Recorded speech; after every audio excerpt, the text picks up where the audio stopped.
नमस्कार। जब भी जीवन रेखा इस प्रकार से कई बार बीच में से राहु रेखा के द्वारा काटी जाए, तो ये निश्चित है कि जीवन में बार-बार दुर्भाग्य का सामना करना पड़ता है। बहुत बड़ी-बड़ी दुर्घटनाएँ जीवन में होती हैं, बड़ी परेशानी व्यक्ति को बराबर इंटरवल्स पे आती रहती हैं।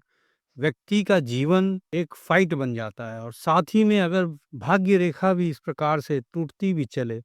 तो ऐसे में जीवन में ये कहें कि बड़ी मुश्किलें आती हैं। व्यक्ति जीवन जीने का जो सही उद्देश्य है, वो नहीं समझ पाता। बार-बार उसके जीवन में चीज़ें शून्य पे आ जाती हैं और वो दोबारा से शून्य से स्टार्ट करता है। ऐसा एक चक्र शुरुआती जीवन में बन जाता है, परंतु जब ये रेखाएँ भले टूट के चलें लेकिन चल रही हैं, तो ये इस बात को शो करता है, इस बात को इंगित करता है कि व्यक्ति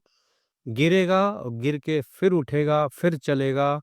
और चलता रहेगा, भले कितनी मुसीबतें आएँ लेकिन वो चलता रहेगा। ये इस बात को शो करती है कि एक तो व्यक्ति जुझारू प्रवृत्ति का होता है, दूसरा वो अपनी परेशानियों से कभी हार नहीं मानता और साथ में अगर इस प्रकार से सूर्य रेखा का उसको साथ मिल जाए तो बस क्या कहना, अगर सूर्य रेखा मजबूत हाथ में खड़ी हो जाए तो उसका जो आत्मबल है वो दोबारा बनता है, खड़ा होता है और व्यक्ति अपने आत्मबल की वजह से, सूर्य आत्मबल का कारक है, आत्मा से उसको बल मिलता है, आत्मा ईश्वर का कारक होती है, ईश्वरीय शक्ति उसके अंदर जागृत होती है कुछ करने की और वो इन सब समस्याओं को पार करता हुआ आगे चलता है।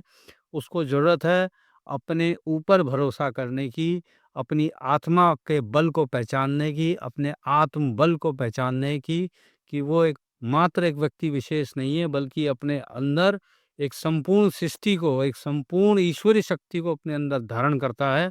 और वो जीवन में किसी भी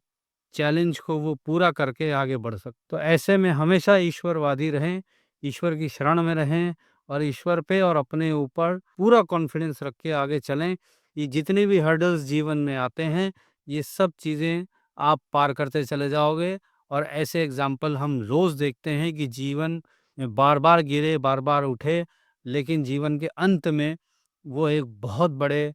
जननायक या सबके लिए एक प्रेरणा का स्रोत बनते हैं। इस प्रकार से अगर रेखाएँ हाथ में हों, तो जीवन में कष्ट ज़रूर आता है, लेकिन व्यक्ति एक अलग ही छाप छोड़ के जाता है समाज पर। धन्यवाद।